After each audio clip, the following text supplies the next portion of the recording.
السلام علیکم۔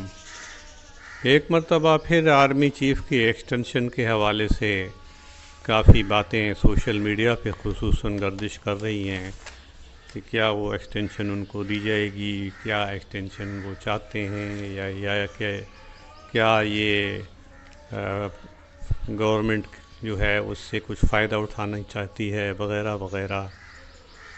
تو اسی وجہ سے میں نے چاہا کہ بحیثیت ایک قانون کے اور پرٹیکولرلی کانسٹیٹیوشنل لا کے اسٹوڈنٹ کی حیثیت سے میں اپنا بھی ایک اوپینین شیئر کروں۔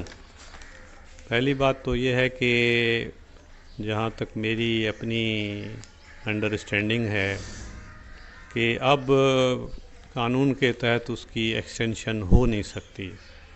آپ کو یاد ہوگا کہ جب پہلے ان کو ایکسٹینشن دی گئی تھی تو اس حوالے سے ڈائریکٹ پٹیشن سپریم کورٹ میں فائل ہوئی تھی، اور پھر کافی اس کے اوپر آرگومنٹس ہوئے، ہیئرنگس ہوئیں۔ اس کے بعد سپریم کورٹ نے بھی یہ ہولڈ کیا کہ اس کو یہ لا کو امینڈ کرنا پڑے گا۔ تو جو ریلیونٹ لا ہے وہ ہے پاکستان آرمی ایکٹ 1952 کا۔ اس میں جو امینڈمنٹ کی گئی 2020 میں، اس سے اگر کوئی بھی صاحب اس کو چاہتے ہیں وہ دیکھ سکتے ہیں کہ اس کے اندر اب مزید ایکسٹینشن کی گنجائش نہیں ہے، کیونکہ وہاں پہ الفاظ استعمال ہوئے ہیں کہ یا تو ری اپائنٹمنٹ یا ایکسٹینشن۔ تو ایکسٹینشن بھی ہو چکی، اب ایکسٹینشن پہ مزید ایکسٹینشن کی کوئی پروویژن موجود نہیں ہے۔ بہرحال جو اصل وجہ ہے وہ یہ ہے کہ اگر چاہا جائے تو یہ جو انسرٹنٹی پیدا ہوتی ہے آرمی چیف کی ایکسٹینشن کے حوالے سے، اس کو بڑی آسانی سے ختم کیا جا سکتا ہے۔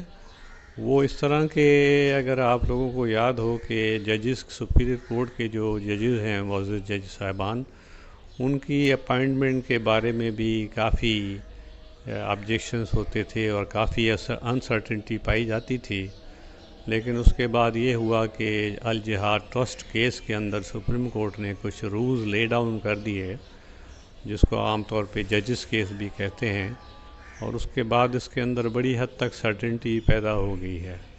یہ اور بات ہے کہ جو طریقہ کار ہے اس پہ لوگوں کو اعتراض ہو سکتا ہے، لیکن یہاں خاص طور پہ بات ہو رہی ہے چیف جسٹس کی اپائنٹ کے حوالے سے۔ چیف جسٹس کی اپائنٹمنٹ کے حوالے سے یقیناً آئین کے اندر کوئی بات حتمی طور پر نہیں لکھی گئی کہ وہ سینئر موسٹ جج ہی ہوگا، لیکن براڈلی سپریم کورٹ نے دو رولز اس کے اندر جو لے ڈاؤن کیے، ایک تو یہ تھا کہ وہ جج جو ہے فزیکلی کیپیبل ہو کہ وہ یہ برڈن اپنے اوپر لے سکے، اور دوسری بات یہ ہے کہ وہ ولنگ بھی ہو۔ اگر وہ ان ولنگ ہو پھر بھی اس کو اگنور کیا جا سکتا ہے۔ اور دوسری بات یہ تھی، یا تیسری بات سمجھ لیں، کہ ہر سینئر موسٹ جج، جس کو سینئر پیونی جج بھی کہتے ہیں، اس کے لیے ایکسپریشن یوز کیا گیا لیجیٹیمیٹ ایکسپیکٹنسی۔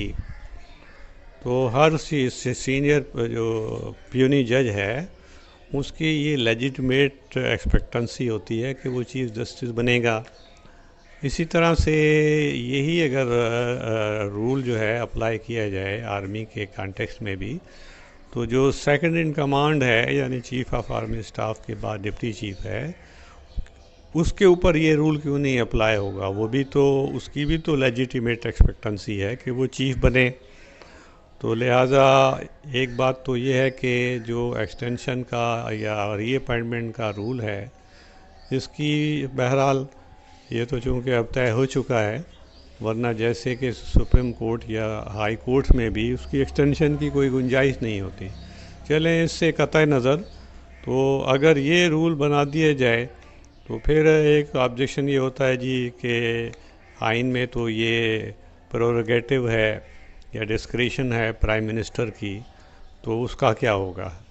یقیناً اس کی ڈسکریشن ہے، لیکن اگر وہ چاہتا ہے کہ وہ کچھ جنرلز جو ہیں وہ ان کو سپرسیڈ کر کے اور نیچے سے کسی کو لائے، تو پھر اس کو چاہیے پرائم منسٹر کو کہ وہ ریزنز ریکارڈ کرے کہ جو سینئر ججز ہیں ان کو کیوں اگنور کیا جا رہا ہے۔